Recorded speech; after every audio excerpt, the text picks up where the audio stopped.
도록 하겠습니다. 사마리아에 있는 수가라는 동네에 이르시니 야곱이 그 아들 요셉에게 준 땅이 가깝고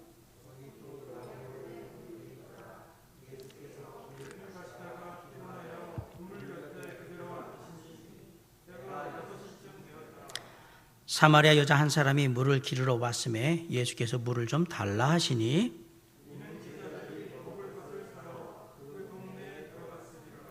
사마리아 여자가 이르되 당신은 유대인으로서 어찌하여 사마리아 여자인 나에게 물을 달라 하나이까 하니 이는 유대인이 사마리아인과 상종하지 아니함이로라.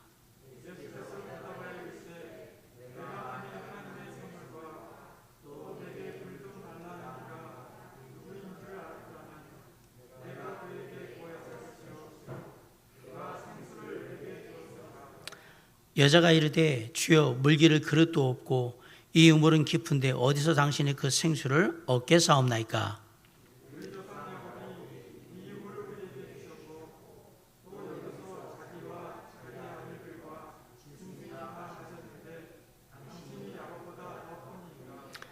예수께서 대답하여 이르시되 이 물을 마시는 자마다 다시 목마르려니와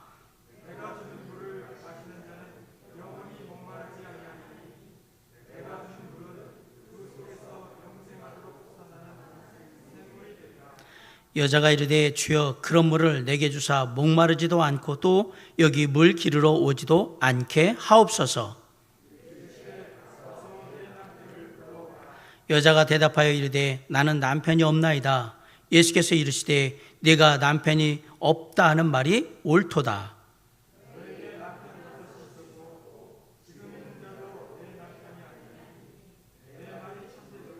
아멘.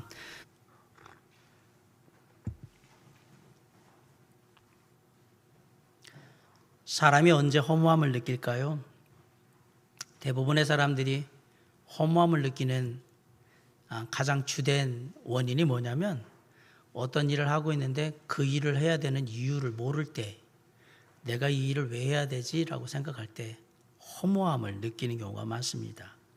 사실 우리가 힘든 일을 해도 그 일을 왜 해야 하는지를 분명히 알고 있다 그러면 조금 덜 힘들고 그리고 허무하지는 않는 것이 사실입니다. 우리가 한번 그럼 열심히 공부하는 걸 한번 예로 들어볼까요? 왜 열심히 공부를 해야 합니까? 라고 물어본다면 아마 많은 학생들이 특별히 어른들도 그러면 이렇게 얘기할 거예요. 좋은 대학교 가야 되니까 열심히 공부해야 된다. 그래, 좋은 대학교 가야지. 그 얘기가 이제 동의가 되면 한동안 힘들어도 좋은 대학교 가야 되니까 열심히 공부해. 그리고 공부를 하면서 참아요. 그리고 거기에 만족도 있습니다. 그런데 시간이 흐르면 그냥 좋은 대학교에 가기 위해서 열심히 공부한다는 그것만으로는 동기가 뭔가 부족해요. 그래서 다시 한번 마음속에서 이런 질문을 던지는 거예요. 그런데 왜 꼭 좋은 대학교를 가야 할까? 그러면 다시 마음이 대답을 하는 거예요. 그래야지 좋은 직장을 얻으니까. 그렇지. 좋은 대학교에 가야 좋은 직장을 얻기 때문에 그래서 해야 되는구나. 그럼 또 한동안 힘든 것을 잊어버려요. 시간이 좀 지나면 이 동기도 뭔가 부족하다고 느껴집니다. 그러면 또 묻게 됩니다. 가만히 있어봐. 왜 꼭 좋은 직장을 가야 될까? 라고 또 물어보는 거죠. 그러면 이렇게 대답하는 거예요. 그래야 돈을 많이 벌 수 있잖아. 그렇지. 좋은 직장에 가야 돈을 많이 버는구나. 그러면 그거 가지고 또 참고 견디면서 그래, 좋은 장에 가 돈을 많이 벌어야 되니까 이렇게 생각하는 거예요. 근데 시간이 흐르면 또 묻게 됩니다. 왜 돈을 많이 벌어야 되지? 그럼 답은 간단합니다. 그래야 노후에 편안하게 살 수 있잖아. 그렇지. 나이 들어서 편하게 살려고 그러면 돈을 많이 벌어야 되는구나. 그렇구나. 그래서 난 이렇게 일해야 되는구나. 그러면 이걸 가지고 힘들고 어려운 일을 견디면서 버팁니다. 그런데 어느 시간에 또 묻게 됩니다. 노후에 편하게 살게 된다고 얘기를 하는데 그 다음에는 뭐가 되는 거지? 중요한 것은 이 이후로는 답이 없다라는 얘기예요. 대답이. 어떤 사람은 얘기하겠죠?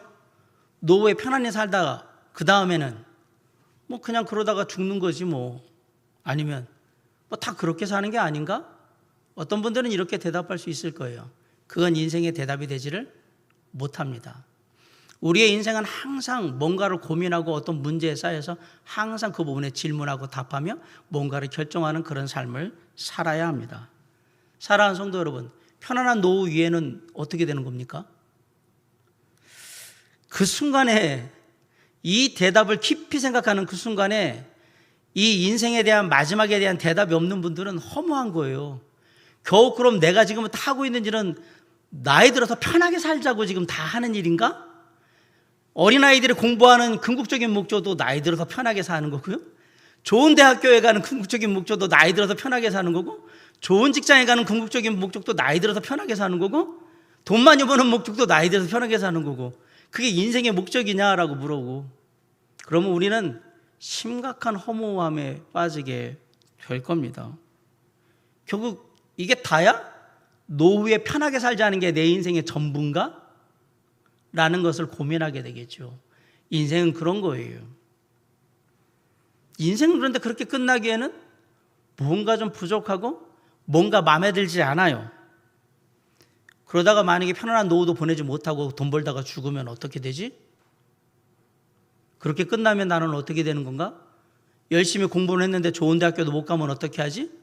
좋은 대학교 갔는데 좋은 직장 못 가면 어떻게 하지? 좋은 직장 갔는데 돈을 제대로 못 벌, 이런저런 일 때문에 못 벌으면 어떻게 하지?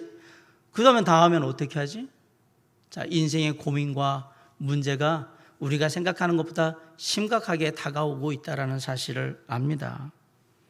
많은 사람들이 인생을 생각하면 인생에 답이 없는 인생을 사는 사람들이 참 많구나 하는 것을 우리가 알 수 있습니다. 그럼에도 불구하고 우리 답이 없는 인생을 내가 지금 살고 있구나 라는 걸 심각하게 생각하지 않고 그냥 대수롭게 생각하지 않고 인생 그렇게 살다 가는 거지 이렇게 생각하고 사는 사람들이 거의 주변의 태반이 그렇다라는 사실이에요. 그냥 하루하루 살다 보면 되는 거지 뭐 이렇게 안위하면서 사는 거죠. 오늘 우리가 느끼는 인생의 이런 문제, 고민, 허무함, 답답함에 대해서 우리보다 더 일찍 느끼고 그 부분에 그것들을 고민했던 사람이 오늘 본문에 등장합니다. 바로 사마리아 수가성 우물가의 여인입니다. 오늘 이 우물가의 여인이 우리에게 전하는 우리가 깨달아야 될 인생의 문제와 그 해답은 과연 무엇일까? 놀랍게도 우물가 여인이 우리에게 알려주는 첫 번째 인생의 문제, 우리는 나홀로 인생이라는 얘기예요. 본문 6절로 7절에 보면 이 여인이 제6시에 물을 기르러 우물가에 나오는 것을 알 수 있습니다. 자, 우리 6절하고 7절을 다 같이 한번 읽어봅시다. 시작. 거기 또 야곱의 우물이 있더라.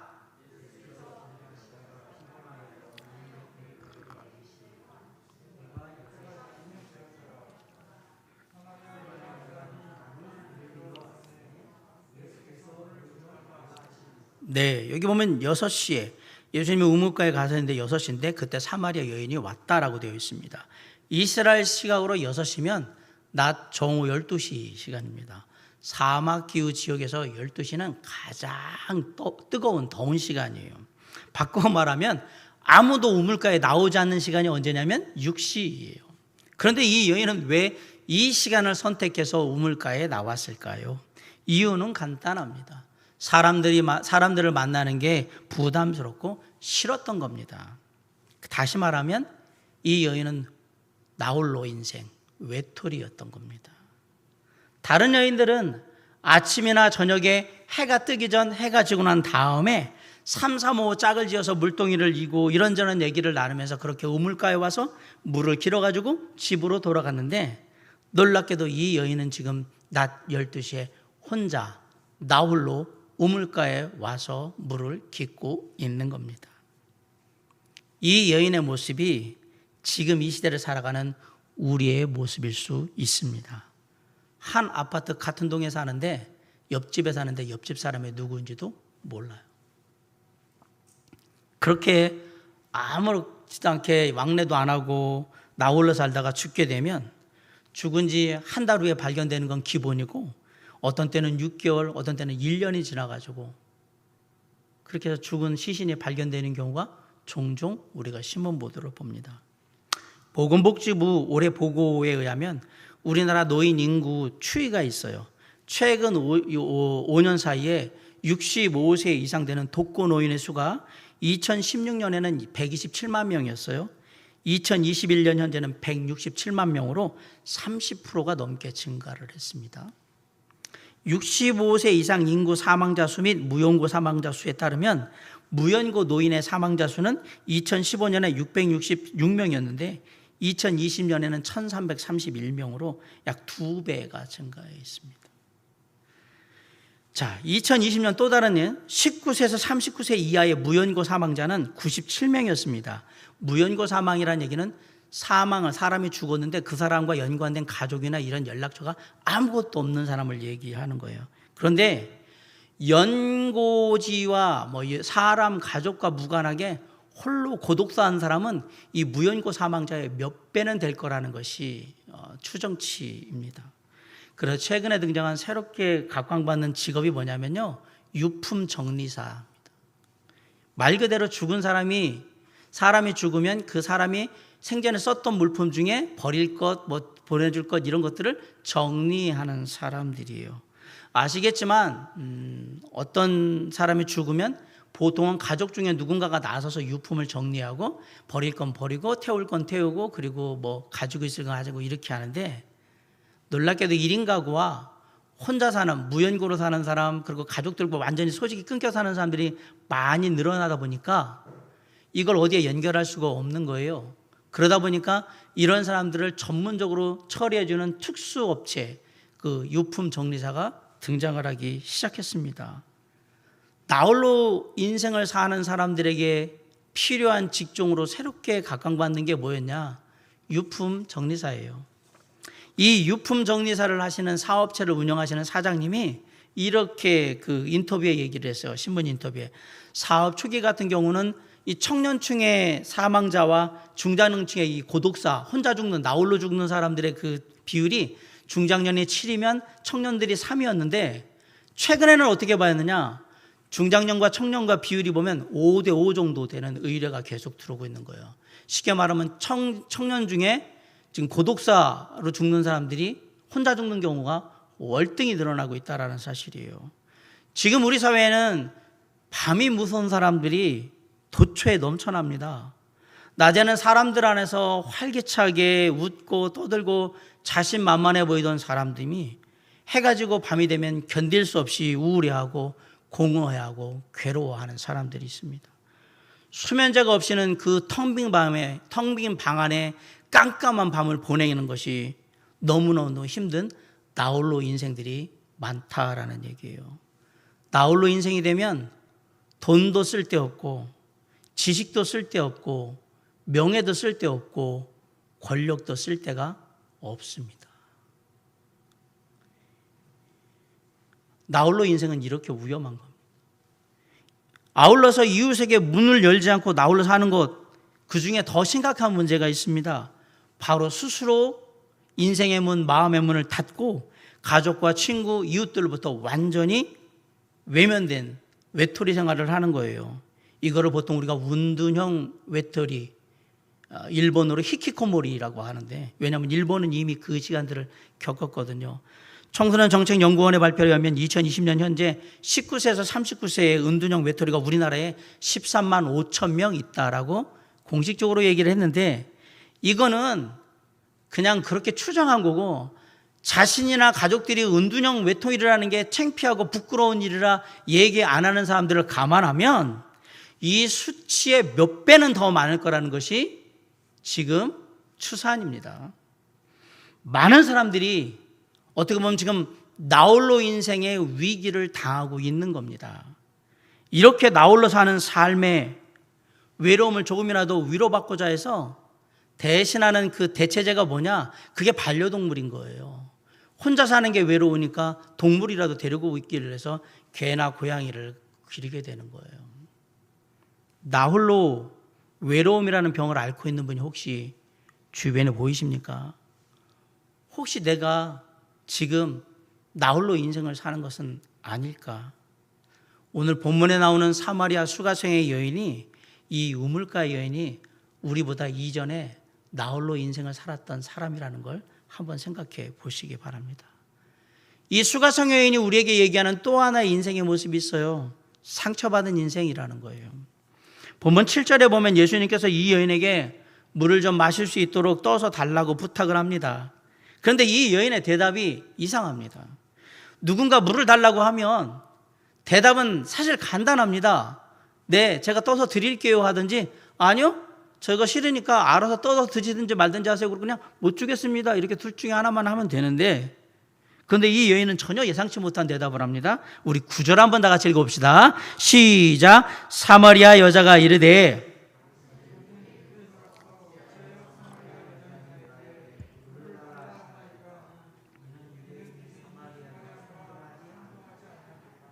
놀랍게 주겠습니다, 안 주겠습니다 이게 아니라, 왜 유대인은 당신의 사마리아인 나한테 물을 달라고 그래요? 라고 얘기를 했어요.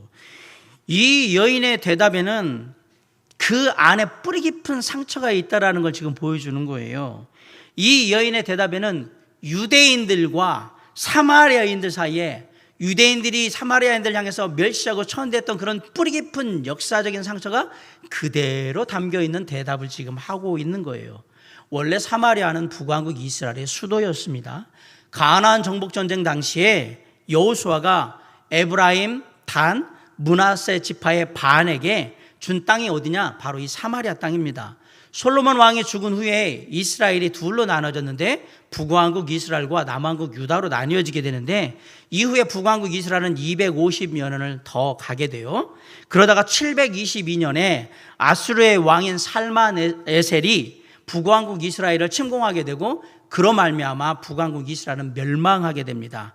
이때 살만에셀 왕이 북왕국 이스라엘의 백성들을 포로로 끌고 갑니다. 동시에 아수르의 백성들을 사마리아 땅에 와서 들어와서 살도록, 그래서 섞여 살도록 그렇게 만들어요.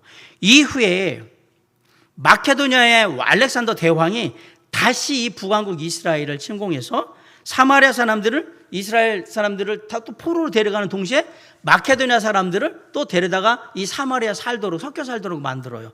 이때부터 유대인들은 사마리아 사람들은 이스라엘 사람이 아니라고 생각한 거예요.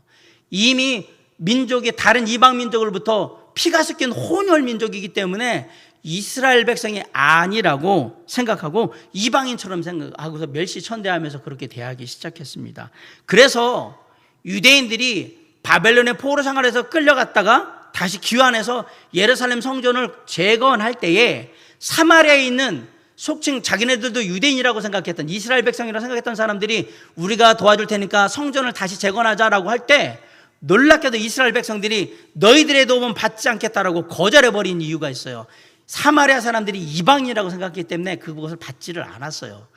그러자 사마리아 사람들이 거기가 너무 화가 나고 원통한 거예요. 자기네들을 그렇게 생각하는 유대인들에서. 그래서 어떻게 했느냐, 바사의 고위 관리들에게 뇌물을 줘서 예루살렘 성전을 재건하지 못하도록 방해를 하는 동시에, 또 하나, 우리는 그럼 우리의 성전을 짓자 그래서 그리심산에 성전을 짓고 예루살렘 성전을 반대했던 거예요.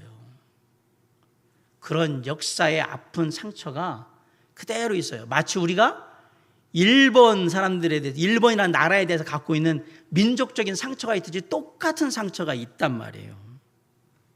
이런 이유로 유대인과 사마리아인 사람은 계속 서로 반목하고 질시하고, 유대인들은 사마리아 지역에 정말 피치 못할 일이 아닌 이상 들어가지 않았어요. 그리고 사마리아 사람들과 상종조차 하지 않았어요. 갈릴리 지방으로, 유대에서 갈릴리 지방으로 가려고 하면 사마리아를 거쳐서 이렇게 가로질러 가면 제일 가까운데, 놀랍게도 유대인들은 절대로 사마리아 지역으로 들어가지 않고 다 요단강 쪽으로 이렇게 돌아가지고 갈릴리 지방으로 갑니다. 사마리아를 그렇게 들어가지 않았던 겁니다. 이 여인의 대답 속에는 뿌리 깊은 역사적인 민족적인 상처가 그대로 담겨 있었던 거예요.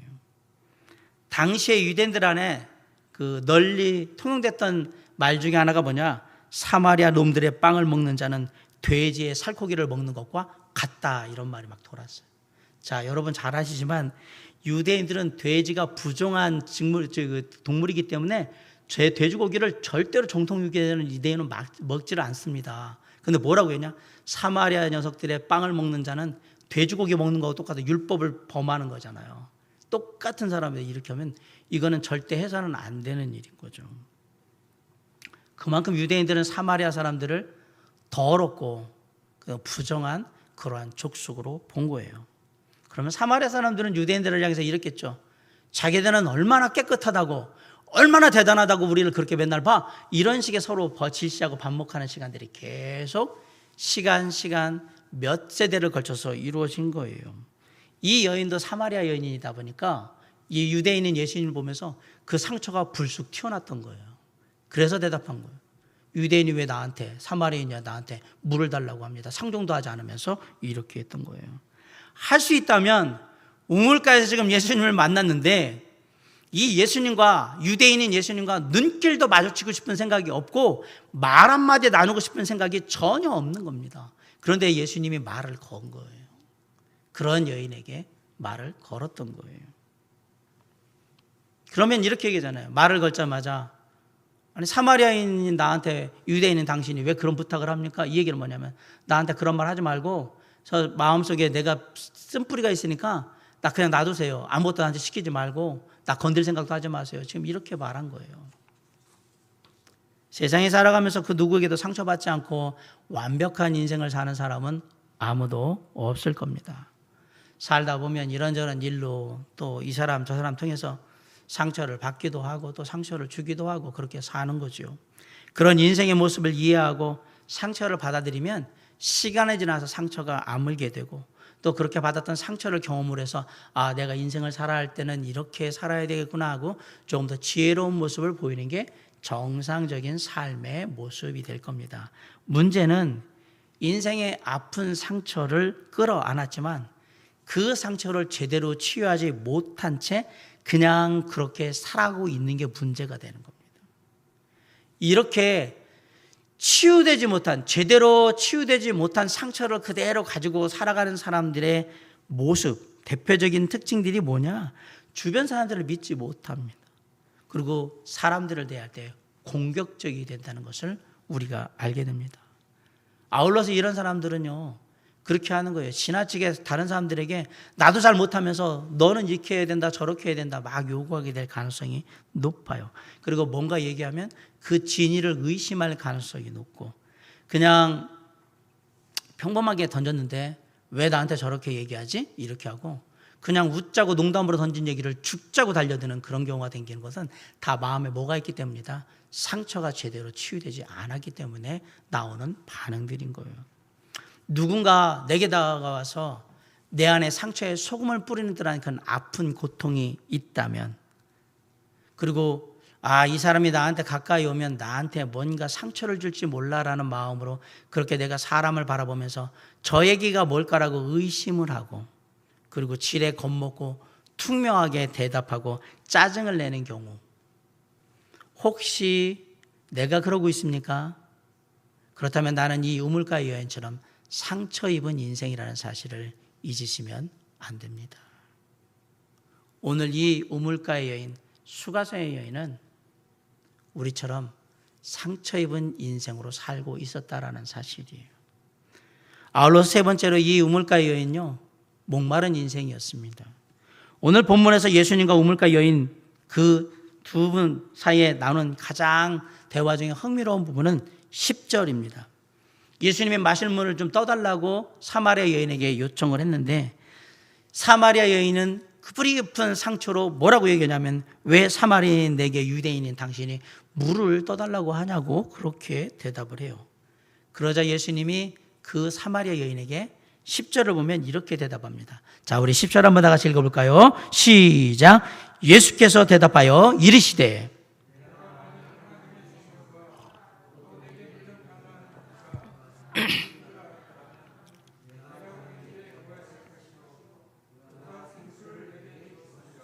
네.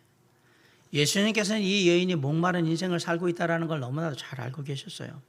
얼마나 목마른 인생이었으면 어떻게든 살아보겠다고 지금 남편을 몇씩이나 바꿔요? 5명씩이나 바꿨잖아요.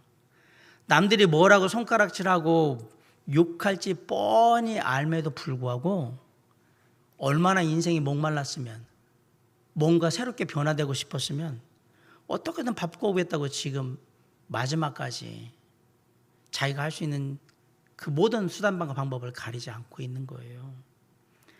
더 안타까운 것은 그렇게 발버둥 치면서 남편을 5씩이나 남자를 갈아치웠는데도 불구하고 아직도 인생의 목마름이 그대로 남아있다는 사실이 안타까운 거예요. 이 남자가 있으면 목마르지 않을까? 아니야. 저 남자로 바꿨어요. 저 남자면 괜찮지 않을까? 이 남자는 나를 채워줄 수 있지 않을까? 저 사람은 어떨까? 이러면서 지금 5명째, 6번째로 왔어요. 그런데도 목마름은 채워지지 않습니다. 이 말은 인생의 목마름이라는 것이 남편 10명 바꾼다고 뭔가 바꾼다고 해서 채워지는 건 아니라는 사실이. 내 안에 이런 인생의 목마름이 있다는 걸 어떻게 아느냐? 여러분, 사람이 감기 걸리면 기침이 나거나 콧물이 나거나 코가 막히거나 몸이 춥거나 그 다음에 열이 오르거나 이런 증상들이 벌어지죠. 그러면 나 감기 걸렸나 봐 라는 것을 우리가 알아채게 돼요. 인생의 목마름도 일종의 영적인 질병이에요. 그래서 내 삶에 여러 가지 증상들이 나타나기 시작해요. 인생을 살아가는데 허무하다. 내가 이렇게 살아야 되나? 이게 꼭 인생의 이거가 전부인가? 진짜 빨리 죽어야 되겠나 보다. 막 이런 생각이 든다 그러면 이거 지금 인생이 정말 목말라 있는 거예요. 만약에 결혼한 가정의 사람인데 남편이 속도 썩이질 않아요. 직장에서도 잘 나가요. 아이들도 나름 공부 열심히 하면서 잘 자라고 있어요. 집안에 별다른 문제도 없어요. 그런데 뭔가 마음속에 허전하고 이게 내 인생인가라고 막 생각하잖아요. 이 인생은 지금 목말라 하고 있는 겁니다. 이것저것 웬만한 거 다 가지고 있어요. 그리고 다 즐겨봤어요. 여행도 다닐 만큼 다녀봤어요. 할 수 있는 거 다 했다고 생각했는데 여전히 뭔가 아쉽고 뭔가 채워지지 않고 막 그런다. 인생이 지금 목말라 있다라는 얘기입니다. 나의 인생이 인생의 목마름으로부터 아직 벗어나지 못하고 채워지지 못하고 있다라는 증상이 그런 식으로 나타나고 있는 거예요. 그래서 내 인생이 뭔가 변화를 주고 싶으십니까?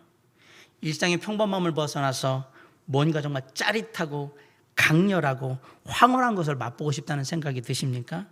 그 한두 번도 아니고 그냥 계속해서 매일매일 그런 것들을 맛보고 싶다는 생각이 드십니까? 이 인생은 아주 목말라 있는 겁니다. 이렇게 인생의 목마름을 벗어나고자 하는 사람들이 주로 보여주는 모습이 뭐냐? 가만히 있지 않고 계속해서 뭔가를 바꾸는 거예요. 애인도 바꾸고 차도 바꾸고 집도 바꾸고 직업도 바꾸고 직장도 바꾸고 친구도 바꾸고 취미도 바꾸고 교회도 바꿔보고 심지어는 종교도 바꿔봐요. 우리 나이 드신 어른들은 그 다이애나 왕세자비를 알 거예요. 영국의 찰스 왕세자의 아내였던 다이애나 왕세자. 한때 다이애나 왕세자비는 신데렐라였습니다. 그리고 모든 여인들의 부러워하는 선망의 대상이었습니다. 다이애나는 스펜서라는 백작 집안의 셋째 딸로 태어났거든요. 그런데 다이애나가 6살 때에 엄마가 돈 많은 사업가고 눈이 맞아가지고 도망을 가버려요. 그래서 엄마의 빈자리가 그대로 남은 인생으로 자라게 돼요. 그 버림받은 내면의 고독한 공간을 결혼해서 남편인 찰스 왕세자를 통해서 채우고 싶었어요. 그런데 남편의 찰스 왕세자가 그 목마름을 채워주질 못합니다. 그러자 다이애나 왕세자비가 다른 거로 자신의 인생의 목마름을 채우려고 바꿉니다. 그래서 뭐 했냐? 머리 손질 한 번 하는데 한 번에 600만 원씩 돈을 씁니다. 이 옷 관리, 의상하고 몸매 관리하는데요. 1년에 10억 원씩 썼습니다. 상상해 가세요? 1년에 10억 원씩 돈 써가지고 그렇게 했더라고요. 그래도 인생의 목마름이 채워지지 않아서 5번 자살을 시도했고 음식 먹기를 거부하는 거식증에도 걸렸었고요. 그래도 이건 아니다라고 생각해서 그래서 그 다음에 한 게 뭐냐? 남자를 사귀기 시작해서 계속 애인을 바꿨어요. 그래서 연문서를 계속 퍼뜨렸잖아요. 이집트의 재벌 2세와 연문을 퍼뜨리고 매스컴에 집중 조명을 받다가 1997년 8월에 프랑스 파리로 연인을 만나러 갔는데 교통사고로 거기서 사고 나서 죽잖아요. 파파라치 피해서 막 돌아다니다가. 결국 비극적인 종말을 맞았죠. 이 다이애나는 영락없는 이 시대의 우물가의 여인이에요. 안타깝게도 그렇게 여러 가지를 다 해봤는데 인생의 목마름은 채워지지 않았습니다. 그리고 나서 계속해서 인생이 방황하기 시작했던 거예요. 끝없는 목마름, 그 인생의 목마름으로 계속 허덕이면서 살았던 겁니다. 사랑하는 성도 여러분, 목마르다고 아무거나 막 마시면 안 됩니다. 잘못 마시면 이전보다 더 목마르게 됩니다. 여러분들 운동할 때 막 운동하고 끝나면서 콜라 같은 탄산음료를 만약에 마시면 당장은 되게 시원할 것 같죠? 더 목마르게 됩니다. 진짜 운동하는 선수들이 목마를 때는 콜라나 사이다 같은 탄산음료를 마시지 않아요. 뭘 마시냐? 이온 음료를 마셔요. 목마르다고 아무거나 막 마시면 안 된단 말이에요. 콜라나 사이다가 당장은 괜찮은 것 같은데, 톡 쏘는 맛에 시원한 것 같은데 차가운 걸 마시니까 아니에요. 그게 더 목마르게 만들어버려요. 근본적으로 그걸 해결할 수 있는 그런 것들을 찾아야 합니다. 마찬가지예요. 인생의 목마름도 근본적인 해결을 해야 돼요. 단돈 몇 푼이나 그냥 남들이 막 박쳐주고 알아준다고 하는 그런 어떤 뭐 유명세, 인지도 이런 걸로, 그리고 나는 이런 거에는 뭐 이렇게 처리할 수 있어, 나름대로 내가 지금 권력자의 그런 지위를 갖고 있다라고 해서, 그리고 뭔가 잠깐 느끼는 힘들고 어려운 고통 속에 그것들을 잊게 만드는 뭔가 쾌락, 뭐 이게 뭐 컴퓨터 게임을 한다든지 뭐 중독 게임, 막 도박을 한다, 막 이런 작은 것들, 이런 것들로 계속해서 인생의 목마름을 채우다 보면 더욱더 그 목마름이 커진다라는 사실이에요. 강해지고. 그러다 알게 될 거예요. 이거로는 진짜 목마름을 채울 수가 없다라는 사실을. 그만큼 인생의 목마름을 채워가는 것은 신중에 신중을 기하면서 무엇으로 할 것인가를 선택하셔야 합니다. 다행스럽게도 오늘 본문에 나오는 우물가의 여인은 다이아나 왕사자비 같이 그렇게 새드 엔딩으로 끝나지 않았어요. 이 우물가의 여인의 인생의 목마름의 이야기는 해피 엔딩으로 끝납니다. 어떻게 보면 우물가 여인이 가진 건 더 없고 사는 건 더 구질구질하고 진짜로 보잘것없는 여인인데도 다이애나 왕세자비에 비해서, 왜 놀랍게도 다이애나 왕세자비는 새드 엔딩 비극적인 종말을 맞았는데 이 별 볼 일 없는 우물가의 여인은 해피엔딩 행복한 결말을 맞을 수 있었을까? 그 차이가 뭐냐? 도대체 이 우물가의 여인이 발견한 인생의 해답은 무엇입니까? 그 인생의 해답은 바로 우리 주 예수 그리스도였습니다. 사람들이 인생의 목마름을 해결하기 위해서는 그 근본적인 원인이 무엇인가를 분명히 알아야 됩니다. 인생의 목말라 하는 근본적인 이유는 생수, 영원한 생명의 샘물 대신 우리 주 예수 그리스도 하나님을 떠나서 살고 있기 때문에 목마른 것입니다. 이 돼지들이 들으면 돼지들이 아주 기분 나빠할 얘기일지 모르겠어요. 우리는 돼지처럼 배만 부르면 그걸로 만사가 형통하고 다 좋은 그러한 존재가 아닙니다. 사람은 그런 존재가 아니에요. 우리는 하나님의 형상을 따라 만들어진 존재들이에요. 눈에 보이는 외형에서 즐기는 것들이 전부가 아닌 우리 안에는 보이지 않는 하나님이 허락하신 영혼이 있고 그 영혼에 만족함이 있어야만 감사하는 삶, 그리고 만족하는 삶, 기뻐하는 사람, 행복한 삶을 살 수 있게 되어 있는 그런 존재란 말이에요. 여러분, 부모에게서 떨어진 아이가 행복할 수 있는 유일한 조건은요, 장난감을 사주고 맛있는 음식을 사주고 좋은 집에서 좋은 침대에서 자게 하는 게 아니에요. 부모에게 떨어진 아이가 가장 행복할 때는 그 부모를 만나서 함께 할 때인 거예요. 딴 거 찾아봐야 소용이 없어요.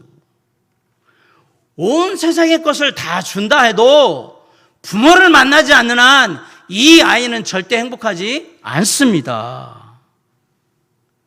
부모와 떨어져서 생긴 그 마음의 빈 공간은 부모를 만남으로 말미암아 채워져야 되는 거예요. 마찬가지예요. 인생의 목마름이라는 이런 채울 수 없는 공간은 우리를 만드시고 우리의 삶을 이끄시는 우리 인생의 주관자, 창조주, 우리 주 예수 그리스도 하나님을 만나야만 채울 수 있는 거예요. 그래서 철학자 파스칼이 뭐라고 했어요?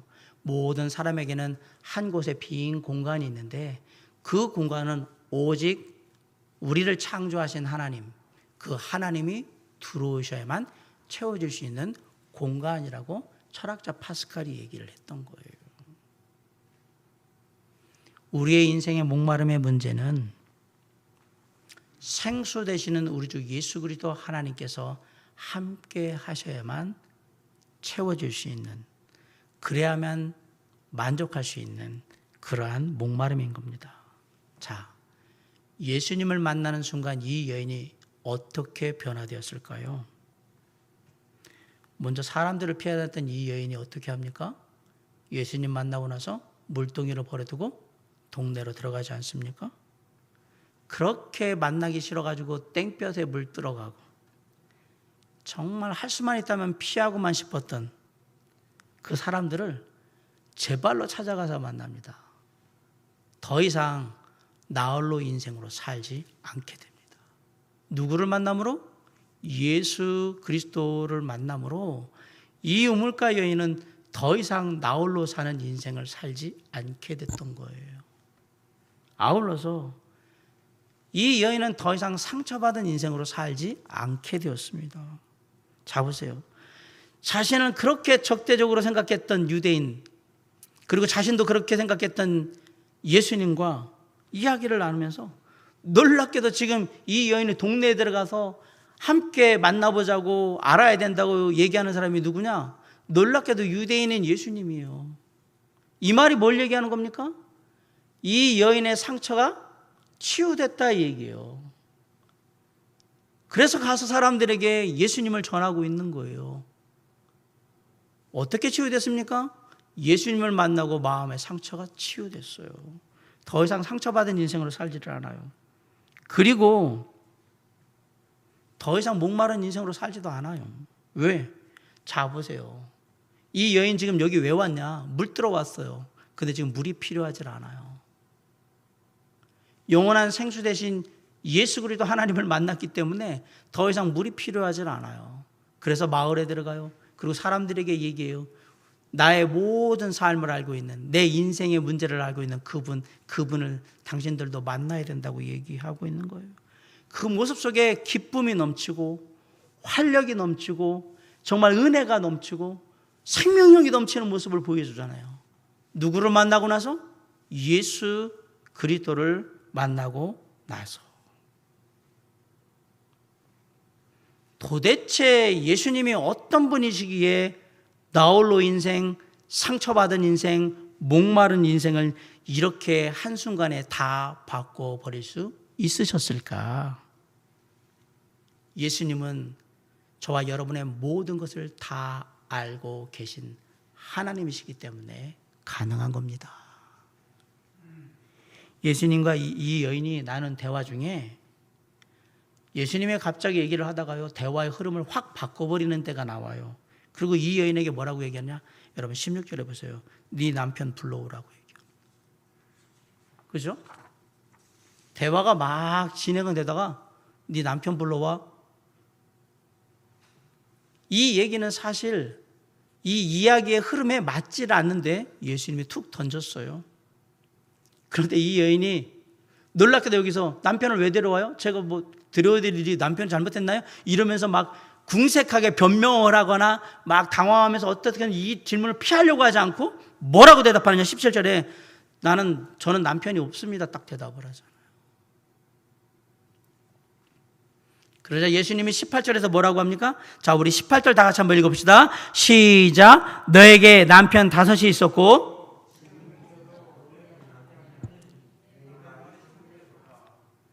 너한테 남자가 5이 있었고 6번째 남자지. 근데 남편이 아니잖아. 이 대화를 볼 때 예수님은 어떤 분이냐? 이 여인의 모든 것을 다 알고 있는 메시아 하나님이신 거예요. 그 예수님은 동일하게 지금도 저와 여러분의 모든 것을 다 알고 계신 메시아 하나님이신 여인이십니다. 바로 이 여인을 찾아오신 하나님이 바로 이 여인을 변화시켜 주신 거예요. 그런데 여러분, 예수님이 이 여인을 만난 것은 우연이 아닙니다. 여러분, 아빠 오늘 본문의 4절을 한번 보실래요? 4절. 자, 다 같이 한번 읽어볼까요? 시작. 사마리아를 통과해야 하겠는지라. 제가 아까 앞에서 뭐라고 얘기했습니까? 유대인들이 갈릴리 지방으로 갈 때는 사마리아 지방을 통과하는 게 가장 빠른 길임에도 불구하고 사마리아 땅으로는 들어가지도 않고 힘들지만 멀리 요단강 쪽으로 돌아서 그렇게 갈릴리로 간다고 분명히 말씀드렸어요. 유대인들이 다 피해가는 사마리아 땅을 예수님이 반드시 들어와서 이 땅을 가로질러 가야 되는 이유가 뭐냐?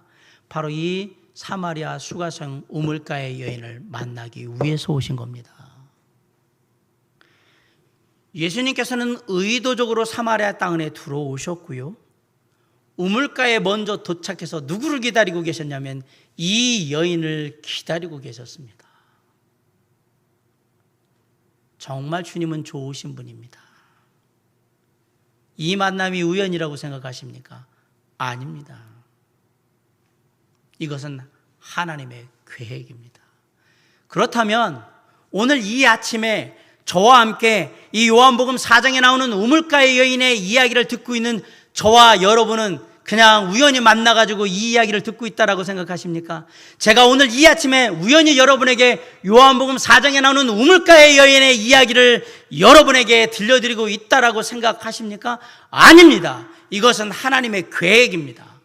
오늘 이 시간을 통해서 누군가 지금 우물가의 여인처럼 그렇게 인생을 살고 있는, 나홀로 인생을 살고 있고 상처받은 인생을 살고 있고 목마른 인생을 살고 있는 그 누군가에게 하나님의 말씀을 통해서 새롭게 변화될 수 있고 새롭게 위로받고 격려받고 도전받을 수 있는 그런 기회를 주기 위해서 하나님께서는 이 시간에 저와 여러분을 함께 만나도록 해 주셨다라는 사실이에요.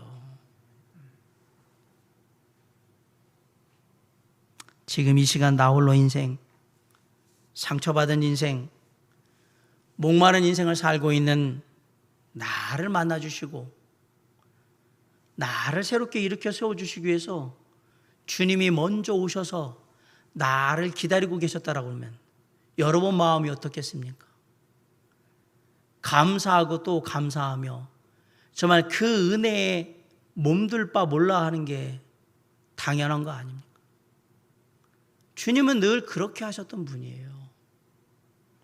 늘 나보다 먼저 나를 찾아오셨고 늘 나보다 먼저 오셔서 나를 기다리셨어요.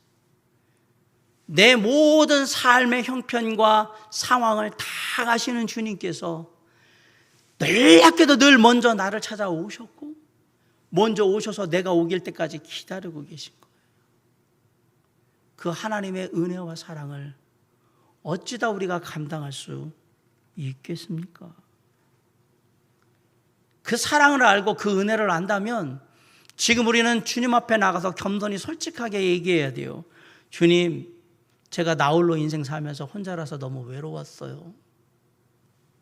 주님, 제가 예전에 받은 상처들이 많거든요. 이런저런 일로. 그 상처 때문에 참 힘들었습니다. 주님, 제가 이것저것 다 해봤는데 만족이 없더라고요.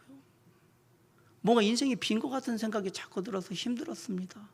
우리 솔직하게 겸손하게 주님 앞에 고백하셔야 합니다. 주님이 정말 필요합니다.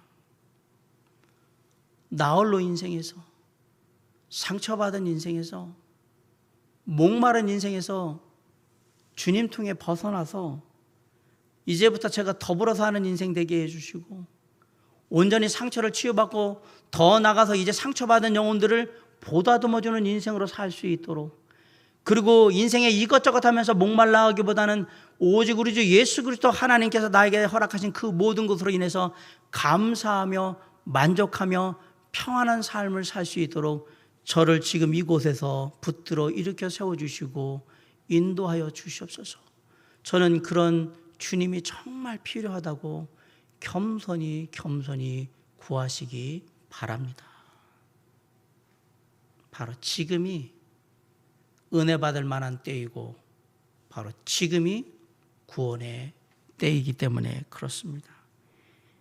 이르시되 내가 은혜 베풀 때에 너에게 듣고 구원의 날에 너를 도왔다 하셨으니 보라 지금은 은혜 받을 만한 때이요 보라 지금은 구원의 날이로다. 말씀을 마치면서 이렇게 소망해 봅니다.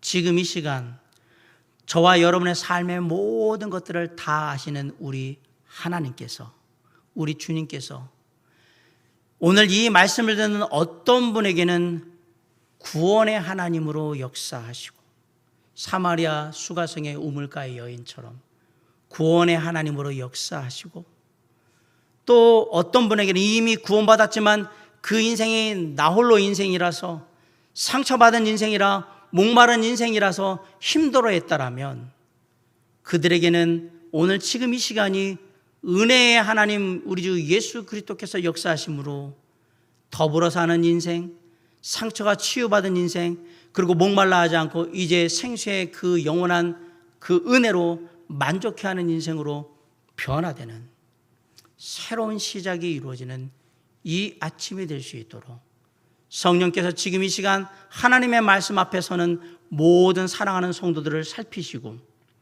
한 심령 가운데 역사하셔서 은혜와 사랑으로 충만하게 역사하심으로 그들을 이끌어 주시기를 주님의 이름으로 간절히 축원합니다.